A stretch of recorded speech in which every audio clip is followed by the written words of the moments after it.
for those that are listening, if they haven't, been shopping on Zalando yet or M&S and seen, like, because I know you do, like, certainly for M&S, they have the staff like doing try-ons and showing different things. M&S, by the way, I did not know. Yep. It's the cool fashion brand of now. Like all my team who are in their 20s are like, yeah, M&S is the new Zara. I'm sure you have something to do with that. Well, hopefully. But to be fair, a lot of people I speak to also still say, oh, I had no idea M&S has been doing live shopping. And I say, oh, yeah, since 2 years. Like, where do I find that? How? What? And they also, in the meantime, have built a really nice library of content, right? Because everything gets recorded as well. So how does M&S use us? So we've been working with them for over 2 years. And typically, I mean, live shopping's gone through this, I think, full hype cycle. Like, we're coming to maturity now, but it took us, I mean, we founded the business 7 years ago, and it took full 7 years, for really retail to really understand how this is going to work and how they can do this at scale and all those lovely things, right? M&S, surprisingly, was one of our first customers who just did it right. And I also can't say that that's what I was expecting, but they just got it right. So what they did is they listened to their customer, which I know sounds so simple, but they actually really did. And so originally they tried content with influencers, for example, but they very quickly also tried content which was generated by their employees, buyers, stylists, in-store staff. And they didn't script it. They didn't tell them exactly what to say and like the 50 things they had to mention and the, brands mentioned and whatever. No, it was not scripted, a little bit of pointers, whatever, sort of what products are you going to present. And that's it. They just created a nice but simple studio, smartphone, good lighting, and off they went, right? And so they compared it with the influencer content, for example. And then something we had as an insight very early on is that if you're going to do live shopping on M&S as a client, you're not expecting to see the same influencer you could have seen on Instagram as well. You're expecting, if it's an M&S live show, you want the M&S live experience, which means you want an M&S face, right? And the massive advantage is, of course, that they can tap into, their community, staff, experts a lot, right? So it's very scalable. And people just love the authenticity. And there's real product experts also doing the show, right? So these people really know what they're talking about. So, and, in addition, why it works is you have this aspect of social proofing. You mentioned your daughter, also it's the social aspect. So I think what a lot of retailers are underestimating is how important it is also to discover together and have that social proofing aspect. So ultimately, live shopping leads to better purchasing decisions. So in the case of M&S, they actually see 2x average order values through live shopping and video shopping and 3x site visits. So it's starting to create this behavior where people are starting to sort of follow the hosts and coming back to see more, starting to build personal relationships. So it's starting to sort of emulate the kind of behavior you'd see on socials. So that's one part of what our platform does. That's where we come from originally. And then we realized, well, there's all this great content being created for these live moments. They become shoppable full recordings. But what about creating little clips, for each product? And what if we create a stories feature like on Instagram and put that on different places on the site? And what if we put those clips onto the product pages? How's that going to impact product sales performance, for example? And suddenly it became this sort of social commerce engine.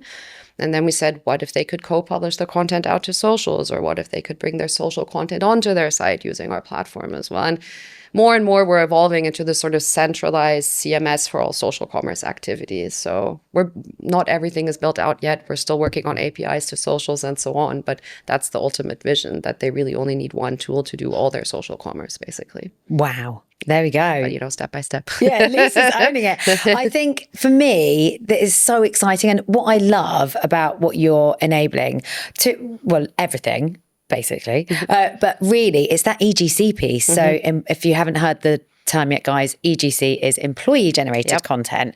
And you're totally right. Like on the social platforms outside of their owned platform, it might be influencers and people that are following people that capture them and bring them in. But then when they're in platform, the staff and the M&S faces start to create their own employee brand and people then start to buy into them. You've seen this happen with like influencers or people, for instance, that did this. Maybe I don't know if they do anything similar, but like Space NK or Sephora, where beauty bloggers, the staff have actually become famous in their own right. Some of them have gone off to launch their own brands that have been incredibly successful. So I think it's a real interesting trend of pull people in via the social influencers, then almost, having your own people. And there are some fantastic fashion brands in the UK, like Never Fully Dressed and others that do this, where the founder, will do a lot of the try-ons and show stuff and show how to wear it, how to tie it. That's what we want. Like, I want and need to see that. Like, I've got dresses at home that I can't wear because I don't know how to do them up. Like, I need to, want to be able to go on the website and go, oh yeah, okay, that's how you cross over the back and tie it, and there's all these different ways that I could wear this or use this. Like, that's what we want as consumers. We want insight. We're used to it because of socials now. So I absolutely, honestly, you're amazing. Just launching this business and coming up with the idea and the amazing things that you're achieving, because it's actually really helpful for shopaholics like me. One of the first questions I got asked, I'll never forget this, as a founder. We got interviewed by a British newspaper, and I was incredibly excited. It was via phone. It was during COVID. And one of the first questions she asked me is, how does it feel that you're building a tech which is so geared towards consumption? And I was like, well, that's a really interesting first question as a first-time interview, as a first-time founder, and lovely. But you know what? The big advantage is that in between the big box retail and building this, there was an in-between step where my co-founder and I actually had our own D2C kids fashion online shop. We did a lot of things wrong. We were not able to scale it, but we did experiment with live shopping, shoppable catalogs. I think it's like 9 years ago, right? So it was very early days. And the one thing I noticed, that if we did live shopping, the return rates were almost zero. And so I tried to understand, why is that? And the reason is because you build instant trust.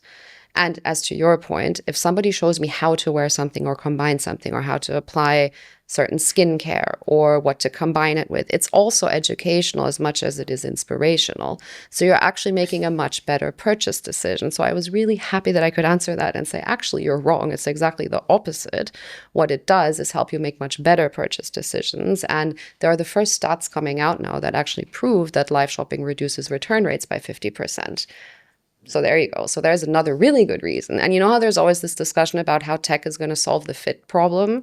Yeah, live shopping, in my case, I would say live shopping is actually the answer. I'm sure there's also good technology, in terms of AR and AI and VR, and a combination of the three that can help you make better purchase decisions as well. But ultimately, there's also this psychology piece to it, that if someone has recommended something to you and you've really understood it in context, you're just also going to feel more comfortable with your decision, right? You've just made it in a more informed way. So there's that element to it as well, which also a lot of people underestimate because they see it more as a sort of, it's just fun and entertaining.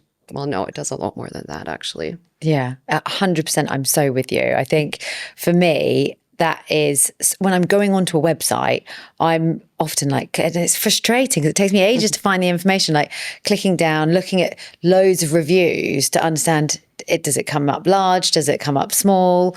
Like, what are people saying? Some of the websites are getting better at that kind of stuff, but if I could see it on people, and again, some websites are getting much better at this, they're doing things like showing it on different models and different sites. But I just want to see stuff. Like, the more I can see it, like I would shop on socials, or like I find products on socials, and probably a lot of the influencers I follow have similar figures to me, or I feel like they do, because I know I'm going to look in a similar way in the clothes that they're wearing that will look similar on me. I think that for me, it would just be so useful, wouldn't it? So I'm going, and guys. it's fun, right? So it's the best of both worlds. So and why shouldn't it be? That's kind of the question. Does something always have to be just functional? And I think at its core, e-commerce was built for functionality and not discovery and experience. And, if as an e-commerce or retailer, you're going to try to change and transition how you design your e-commerce experience, I think at the core also, it probably requires a tiny bit of a bit more of a mindset shift. But also, it's the same way like in physical retail, when the experience shift happened, they just retailers had to accept that they would not be able to measure success only in sales per square meter. So it's kind of the same thing with e-commerce. Like, it's about sales, because, by the way, social commerce really works really well also for sales. Like, Charlotte Tilbury sees conversion rates up to 37% in their live shows, right? It's just insane. So it does work as a conversion driver really well.